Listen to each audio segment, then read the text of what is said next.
നമസ്കാരം കുട്ടികളെ. ഇന്ന് നമ്മൾ പഠിക്കാൻ പോകുന്നത് അയോധ്യ സിംഗ് ഉപാധ്യായ ഹരിയോദ് എഴുതിയ ഒരു തൻക എന്ന മനോഹരമായ കവിതയെക്കുറിച്ചാണ്. ഈ കവിതയുടെ പേരുപോലെ തന്നെ വളരെ ചെറിയൊരു കാര്യത്തെക്കുറിച്ചാണ് പറയുന്നത്. അഹങ്കാരിയായ ഒരാളുടെ കണ്ണിൽ ഒരു പുൽക്കൊടി വീഴുമ്പോൾ എന്ത് സംഭവിക്കുന്നു എന്നതാണ് കവിതയുടെ ഇതിവൃത്തം.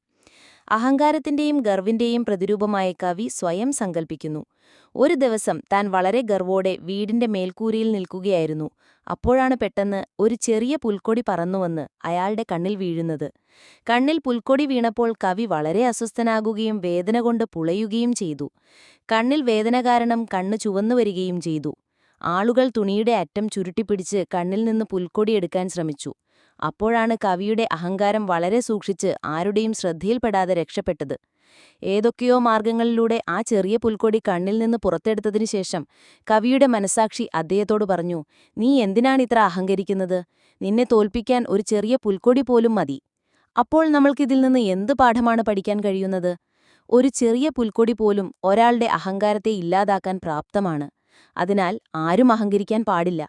അഹങ്കാരം എത്ര ചെറുതായാലും അതിന് നമ്മളെ നാണം കെടുത്താൻ കഴിയും. ഇവിടെ രണ്ട് ചോദ്യങ്ങളുണ്ട്, നമുക്കതിന്റെ ഉത്തരം കണ്ടുപിടിക്കാം.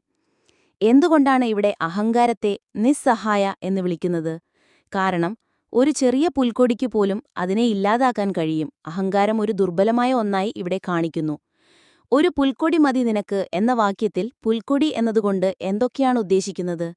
ഇവിടെ പുൽക്കൊടി എന്നതുകൊണ്ട് മനുഷ്യന്റെ അഹങ്കാരം ഇല്ലാതാക്കാൻ കഴിയുന്ന ഏതൊരു ചെറിയ വസ്തുവിനെയും സൂചിപ്പിക്കാം. ഉദാഹരണത്തിന് ഒരു ചെറിയ പരാജയം, ഒരു ചെറിയ തെറ്റ്, അല്ലെങ്കിൽ ഒരു ചെറിയ ബുദ്ധിമുട്ട് എന്നിവയൊക്കെയാകാം. ഇനി നിങ്ങൾക്ക് ഈ വിഷയത്തിൽ എന്തെങ്കിലും സംശയങ്ങളുണ്ടെങ്കിൽ ചോദിക്കാവുന്നതാണ്.